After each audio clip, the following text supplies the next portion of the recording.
Hello दोस्तों, कैसे हो। पहले सभी को स्वतंत्रता दिवस की हार्दिक शुभकामनाएं। और फिर आप सभी को अपनी पढ़ाई के लिए धन्यवाद। मैं आपका जीएस विजय एजुकेशन काउंसलर परिवार में हार्दिक तहे दिल से स्वागत करता हूं और आपके उज्जवल भविष्य की कामना करता हूं। तो आप लोग ज़्यादा से ज़्यादा जुड़े, ज़्यादा से ज़्यादा शेयर करें ताकि सभी अपने 10th 12th के भाई बहनों को सहायता मिले, अ, अच्छे अंक आए। चलो हम मेन टॉपिक पे आते हैं। इंट्रोडक्शन पहले काफ़ी हो चुके। हम एक यात्रा पे निकले थे जो आप सबको पता है किसकी, इतिहास। हम 12th क्लास के इतिहास के बारे में बात कर रहे हैं, बोर्ड की। तो इतिहास प्राचीन कालीन पहली जो बुक है प्राचीन काल का इतिहास, जिसमें हम ईंटें मन के अस्थियां, जो फर्स्ट चैप्टर है, यानी कि ईंटें मन के अस्थियां उसका टाइटल है। बाकी हड़प्पा सभ्यता या सिंधु घाटी सभ्यता को हमने शुरू कर दिया था। आपको डिटेल में बताया था मैंने वीडियो में कि इतिहास को 3 कालखंडों में बांटा गया है। तो हमने पिछली क्लास में आरंभिक हड़प्पा और विकसित हड़प्पा या प्रवर्ती हड़प्पा और विकसित हड़प्पा के बारे में चर्चा की थी। फिर कृषि और पशुपालन पे हमने चर्चा की। कृषि प्रौद्योगिकी के बारे में हमने चर्चा की और कृषि में गेहूं, जौ, चना, दालें, इनके साक्ष्य मिले हैं। बाजरे के साक्ष्य गुजरात से प्राप्त हुए हैं। चावल के भी कुछ जगह साक्ष्य मिले हैं, लेकिन वो कम। तो सबसे महत्वपूर्ण के बारे में पूछे तो वो है जौ। फिर हम कृषि के, फिर पशुपालन है, गाय भैंस है, बकरी, भेड़, सुअर, ये इनके पालतू पशु थे। और मगरमच्छ, हिरण और वराह, मैंने बहुत अच्छी तरह समझाया था। वराह शब्द को याद रखना, ये सुअर के लिए प्रयोग किया गया है। ये जंगली पशु थे, शिकार करते थे हड़प्पावासी, और मछली और कुछ अन्य जानवरों या पक्षियों की हड्डियां प्राप्त हुई। इससे साफ है कि यहाँ के लोग मांसाहारी भी थे और शिकार करके अपना पेट पाट भरते थे। एक चीज बताई थी कि ये सभ्यता पूर्णतः नगरीय सभ्यता थी। कृषि के भी साक्ष्य मिले हैं, जैसे मोहरों पे कुछ अंकन है कृषि के, जैसे वर्षव का अंकन है। दूसरा हमें कच्चे मिट्टी के हल या हल के नमूने बनावली और चोलिस्तान से प्राप्त हुए थे। और कालीबंगा से जुते हुए खेत के साक्ष्य मिले थे। दूसरा नहरों के साक्ष्य भी हमें मिले थे। अफगानिस्तान, जो वर्तमान में अफगानिस्तान में है, शोरतगई से हमें नहरों के साक्ष्य मिले हैं। और धोलावीरा से एक जलाशय का साक्ष्य मिला है, जिससे उनके जल संचय पद्धति के बारे में हमें जानकारी मिलती है कि वो जल को संचय करते थे। तो इतनी चर्चा हमने कर ली थी। फिर एक इंडेक्स में देखा हमने कि कुछ पीसने वाली चक्कियां भी प्राप्त हुई हैं, छोटी बड़ी। तो वहाँ से हमें वो चक्कियां प्राप्त हुई हैं। अब हम आगे की यात्रा में निकलते हैं दोस्तों। तो हमारे लिए महत्वपूर्ण है मोहनजोदड़ो। मोहनजोदड़ो सबसे बड़ा और सबसे विकसित या व्यवस्थित शहर था। मोहनजोदड़ो का शाब्दिक अर्थ होता है मृतकों का टीला। ये एक क्वेश्चन है कि ऑब्जेक्टिव पूछ सकते हैं। मोहनजोदड़ो का अर्थ है मृतकों का टीला।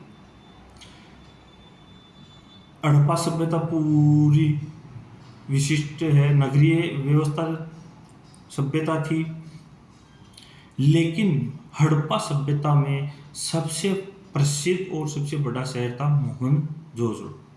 इसलिए क्वेश्चन, हड़प्पा सभ्यता का नाम हड़प्पा सभ्यता क्यों पड़ा? मोहनजोदड़ो जो ज़्यादा विकसित था वो भी हो सकता था, लेकिन नहीं, हड़प्पा सब जगह की पहले खोज हुई थी और मोहनजोदड़ो की बाद में, इसीलिए हड़प्पा सभ्यता कहा जाता है।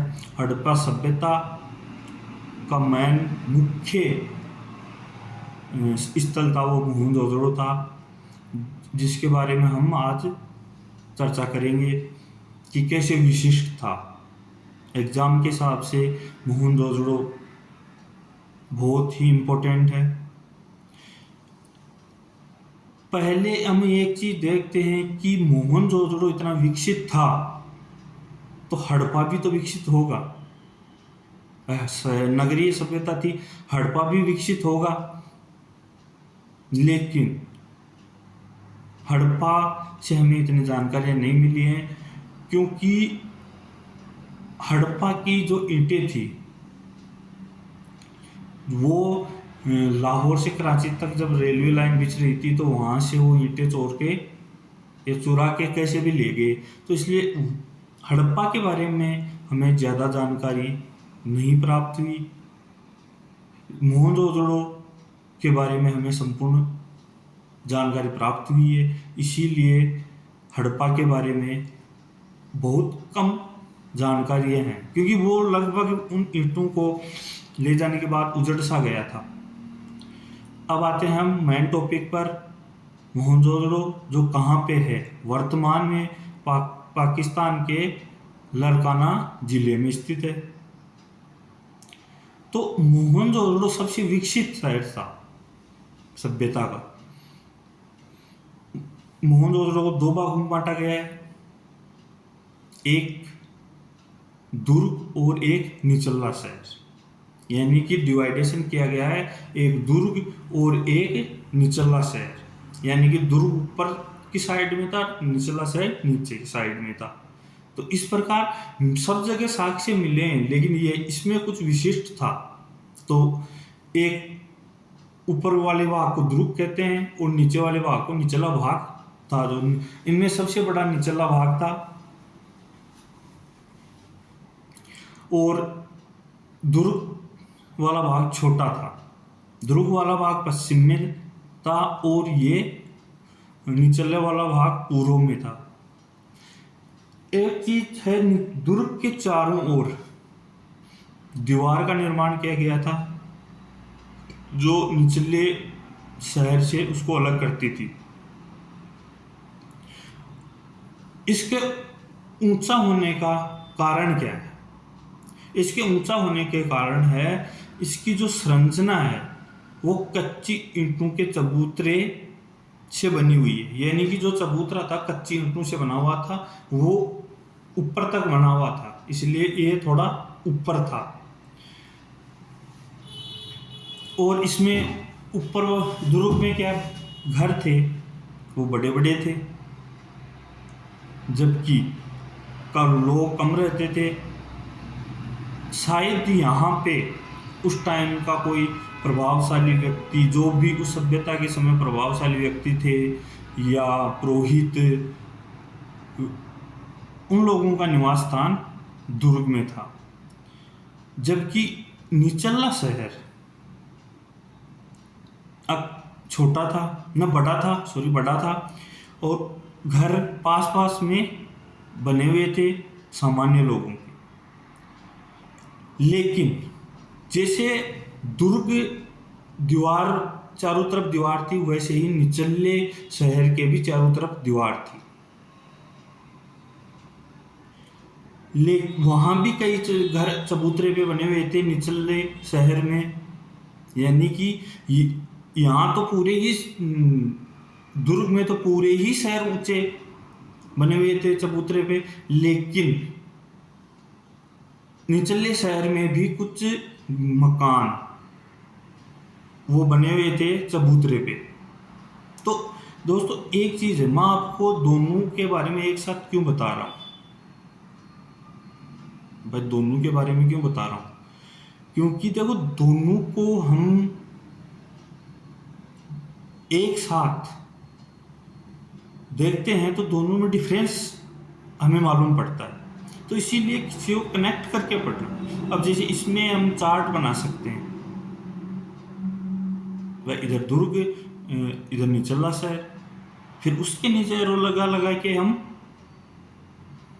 नीचे जो भी उनकी विशेषताएं हैं वो कर सकते हैं। तो नियोजित, अब निचले शहर की बात करते हैं, और जो हड़प्पा सभ्यता की सबसे महत्वपूर्ण विशेषता थी नियोजित जल प्रणाली। शायद विद्वान या पुरातात्विकविद बताते हैं कि पहले नालियों का निर्माण, नालियों के साथ गलियों का निर्माण किया गया था, और फिर अगल बगल में आवासों का निर्माण, यानी कि पहले नाली, गली के हिसाब से नाली बनाई गई, और नाली बनने के बाद आवासों का निर्माण किया गया। सड़कें और नाली ग्रिड पद्धति पर आधारित थी। ग्रिड पद्धति यस बनी थी जो एक दूसरे को समकोण पर काटती है। अब समझने वाली बात है, एग्जाम में बार पूछ लेता है ग्रिड प्रणाली या पद्धति क्या थी। अब हम उदाहरण देते हैं, जैसे जयपुर है, तो जयपुर के अंदर जो सड़कें हैं, यानी कि वो टर्न लेके किधर भी जा मतलब सभी जगहों पर जा सकती है, यानी कि जो समकोण पर है, जो जयपुर की सड़कें हैं, चंडीगढ़ की सड़कें हैं, इस प्रकार समकोण पर काटते हुए वहाँ चौराहा होगा और फिर चारों तरफ रोड निकलेगी। तो इस तरह उनकी जो ये पद्धति थी वो गिल्ड पद्धति थी जो काफ़ी विकसित थी। गिल्ड प्रणाली काफ़ी विकसित थी,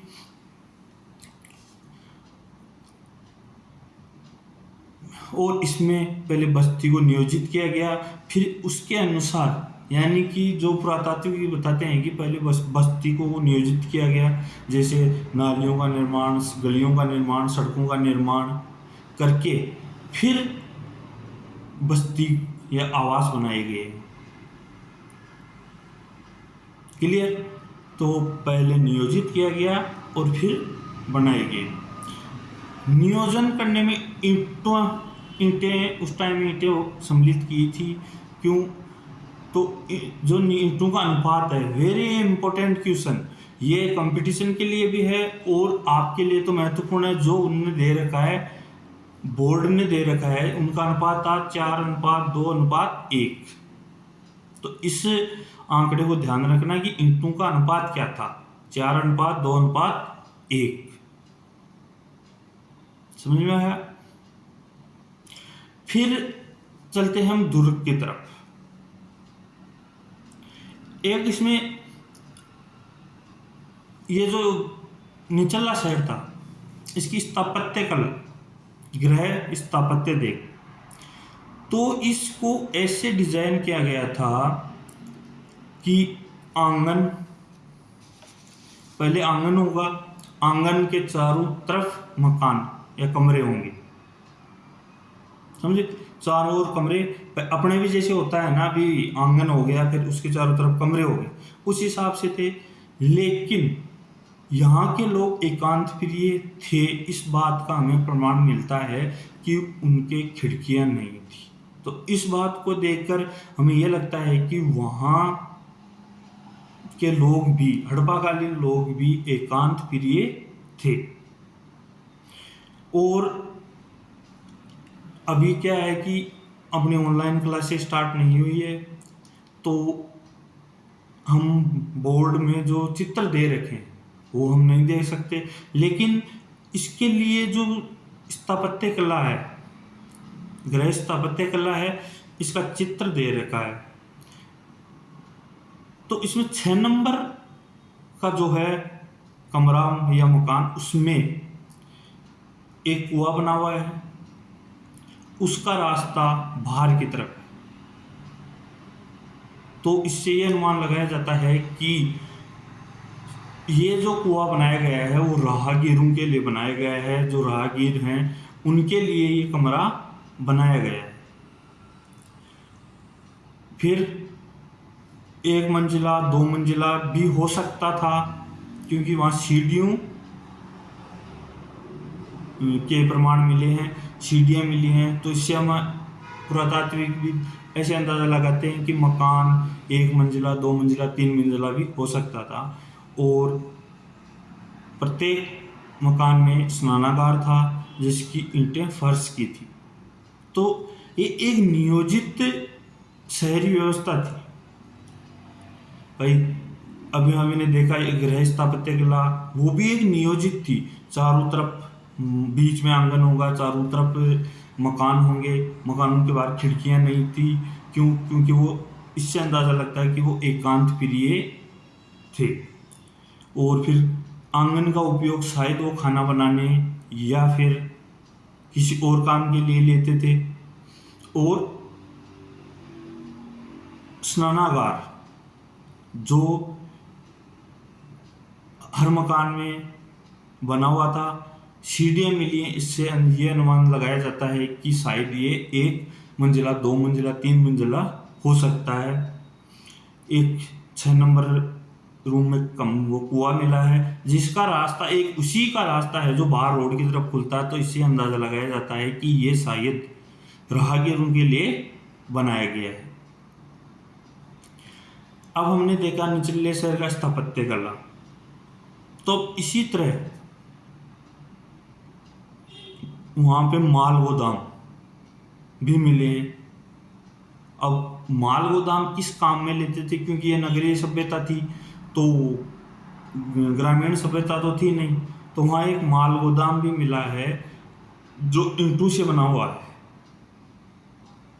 इससे ईंटों से बना हुआ है, उसका ऊपरी हिस्सा शायद अनुमान लगाते हैं कि लकड़ी का बना हुआ था, इसलिए वो नष्ट हो गया। तो वहाँ माल गोदाम के साक्ष्य मिले। अब दुर्ग में, ये निचले हिस्से था, दुर्ग में एक सबसे महत्वपूर्ण जो मिला वो था स्नानागार। क्या था? स्नानागार, जो इस मोहनजोदड़ो की या हड़प्पा सभ्यता की प्रमुख विशेषता थी। ये एक आयताकार जलाशय है, जैसे आज के टाइम में स्विमिंग पूल, उसी हिसाब से ये आयताकार जलाशय था। और उसके अगल बगल या आसपास कमरे बने हुए थे, बहुत बड़ा था। और ईंटों का प्रयोग किया गया था इसमें, और उनको जिप्सम के गारे का लेप किया गया था ताकि पानी नीचे नहीं जाए या पानी सोख ना ले, इसलिए इन्हें जिप्सम का प्रयोग किया जाता। और इसमें उत्तरी और दक्षिणी, ध्यान रखना, उत्तरी और दक्षिणी भाग में सीढ़ियां थी उतरने के लिए। और चारों ओर से ये एक गलियारे से घिरा हुआ था, एक ही गलियारे से घिरा हुआ था। जलाशय के किनारों पर ईंटों, हमने बात की, ईंटों में जिप्सम के गारे का लेप किया गया था ताकि पानी ना सोखे। इसके 3 और कक्ष बने हुए थे, यानी जो जलाशय था उसके तीनों ओर कक्ष बने हुए थे, एक तरफ गलियारा था, जिनमें एक बड़ा कुआं था। तो शायद वही सिस्टम होगा जैसे अभी इस टाइम में हम स्विमिंग पूल में नहाते हैं और उसको नहाने के बाद में हम बाथरूम में जाके नहाते हैं, तो इस हिसाब से होगा।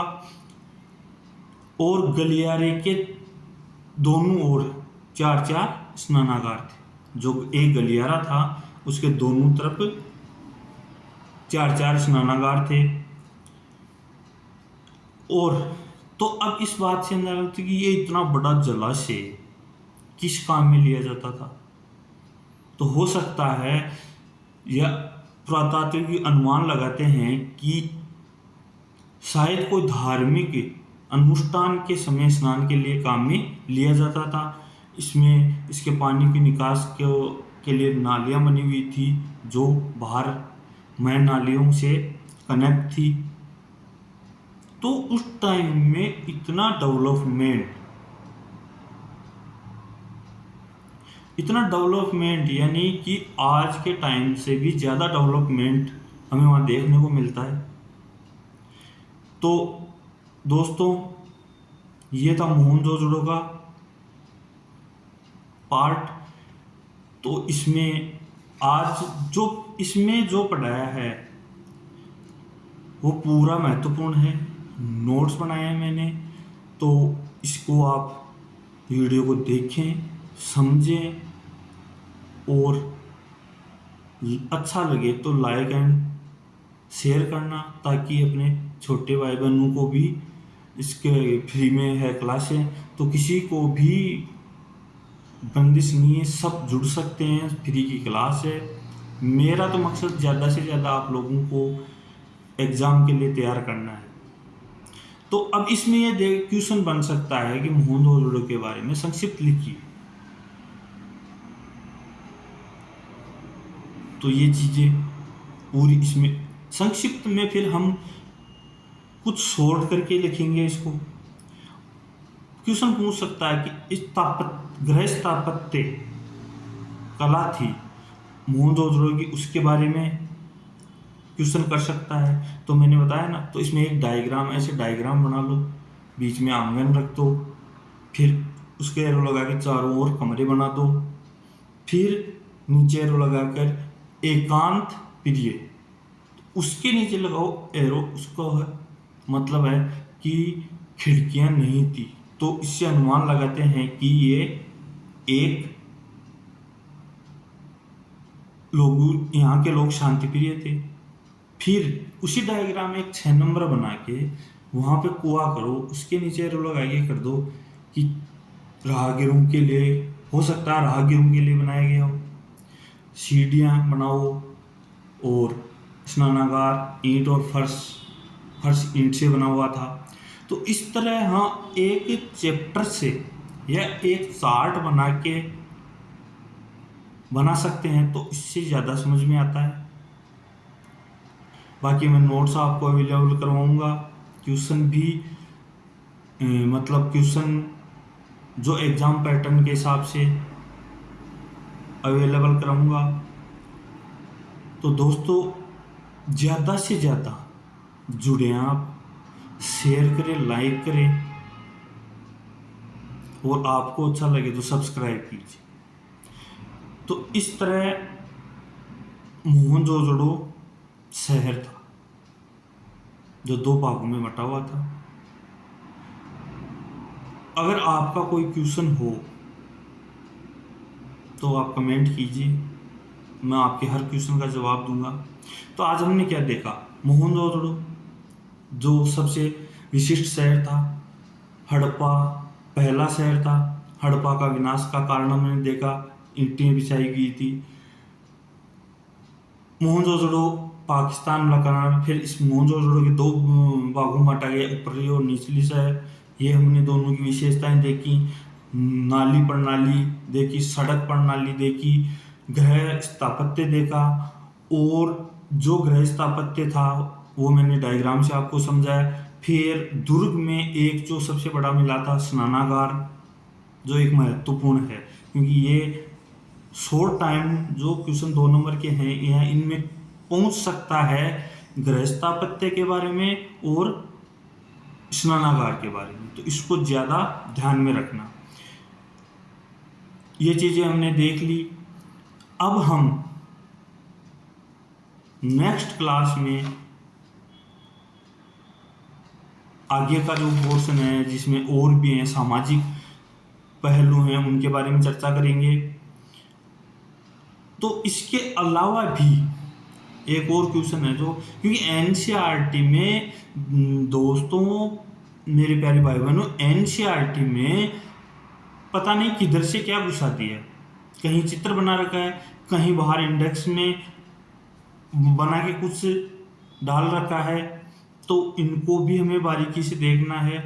तो एक ये है कि जो बड़े शहरों तक की सीमित नहीं थी, जो ये जल निकासी प्रणाली है, छोटे शहरों में, मतलब हड़प्पा सभ्यता में पूरी में ही ये थी। लोथल के आवास देख लो, लोथल के आवास के निर्माण में जहाँ कच्ची ईंटों का प्रयोग हुआ है, लेकिन नालियों में पक्की ईंटों का प्रयोग से बनाई गई है। ये क्वेश्चन वेरी इंपॉर्टेंट है, ध्यान में रख लेना कि लोथल के मकान कच्ची ईंटों से बने हुए हैं, लेकिन नालियां पक्की ईंटों से बनी हुई है। तो दोस्तों आप घबराए नहीं, मैं आपके साथ हूं और हमेशा मैं एक्स्ट्रा संडे को जो भी हम पढ़ेंगे उसका रिवीजन मैं करवाऊंगा। 5-10 मिनट है, उस पार्ट का हम रिकेप करेंगे। जब अपना जैसे कल वीडियो स्टार्ट होगा तो हम पहले वाले का रिकेप करेंगे। तो मोहनजोदड़ो आपको अच्छे से समझ में आ गया। कल जो इसमें सामाजिक क्या रीति रिवाज थे, दफनाने की क्या व्यवस्था थी, तो वो चीज़ों के बारे में हम कल डिस्कस करेंगे। Thank you. ज़्यादा से ज़्यादा जुड़े और ज़्यादा से ज़्यादा लोगों बच्चों को जोड़ें, ताकि कोई पैसा नहीं है, फ्री में है, फ्री में एजुकेशन मिल रही है। बेस्ट से बेस्ट करूँगा मैं। और अगर अच्छा लगे लाइक करो, और अगर आप और आगे तैयारी करना है, अच्छी तैयारी करना चाहते हो, अगर फिर वो आप पे डिपेंड है कि आप सब्सक्राइब करते हो या नहीं। मेरी तरफ से कोई पाबंदी नहीं है, क्योंकि अगर आप सब्सक्राइब करोगे तो मैं लाइव क्लास से स्टार्ट करूँगा। जैसे ही मेरे बहन भाई लगभग जिनको ज़रूरत है वो जुड़ जाएंगे, तब हम लाइव क्लास में पढ़ेंगे। आपका कोई डाउट होगा तो वो भी बिल्कुल क्लियर किया जाएगा। मैं आपके साथ हूँ। जय हिंद। और अपनी पढ़ाई को कंटिन्यू। और दूसरी चीज़, हम एक विशेष जो कमी है उसके बारे में भी हम चर्चा करेंगे कि क्वेश्चन का आंसर किस तरह दिया जाता है, क्वेश्चन को किस तरह से प्रेजेंट किया जाता है, उसके आंसर को। अभी जैसे स्नानागार के बारे में मैंने क्वेश्चन बताया, तो उसमें 2 लाइन हमें को पृष्ठभूमि हड़प्पा से संबंधित बनानी पड़ेगी, फिर स्नानागार मोहनजोदड़ो में दुर्ग में था। इस तरह हम क्वेश्चन में आंसर लिखने की भी प्रैक्टिस करेंगे। आप प्रॉपर वे से जुड़ जाइए और शेयर कीजिए, लाइक कीजिए। धन्यवाद। कोई प्रॉब्लम हो कमेंट कर देना। ठीक है, ओके बाय।